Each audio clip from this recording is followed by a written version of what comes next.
ചെകുത്താൻ എന്ന യൂട്യൂബ് ചാനലിലൂടെ നടൻ മോഹൻലാലിനെതിരെ അപകീർത്തികരമായ പരാമർശം നടത്തി എന്ന പരാതിയിന്മേൽ തിരുവല്ല സ്വദേശി അജു അലക്സിനെ കഴിഞ്ഞ ദിവസം തിരുവല്ല പോലീസ് അറസ്റ്റ് ചെയ്തിരുന്നു. ഇന്നലെ ജാമ്യത്തിൽ അജു അലക്സിനെ വിട്ടയച്ചു. ഇപ്പോൾ അജു അലക്സാണ് നമ്മോടൊപ്പം ഉള്ളത്.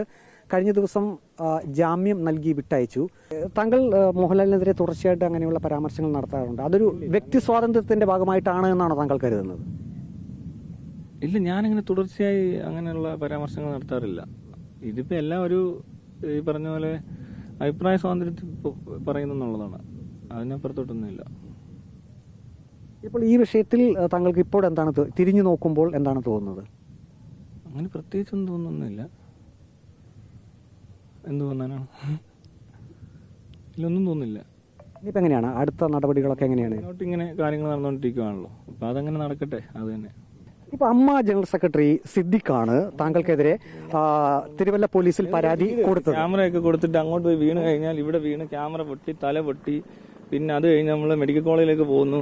അത് കഴിഞ്ഞിട്ട് പിന്നെയും തിരിച്ചു വരുന്നു. അത് കഴിഞ്ഞ് പിന്നെ ഒരു ക്യാമറ എടുക്കുമ്പോഴത്തേക്കും ചിലപ്പോൾ ഉച്ചയാകും. അപ്പോൾ വെയിലിന്റെ കാഠിന്യം കൂടും. അങ്ങനെയുള്ള പ്രശ്നങ്ങളൊക്കെ ഉണ്ട്. അപ്പൊ ശരി, ബൈ.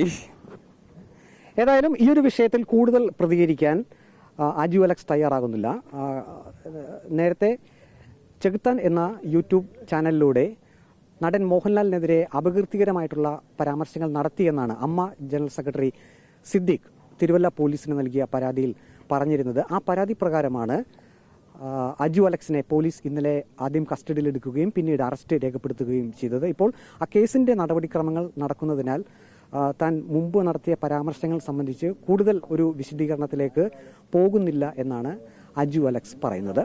വീഡിയോ ജേർണലിസ്റ്റ് അജി കുടുംബനൊപ്പം reporter Praveen Purushothaman, in reporter, Pathanamthitta.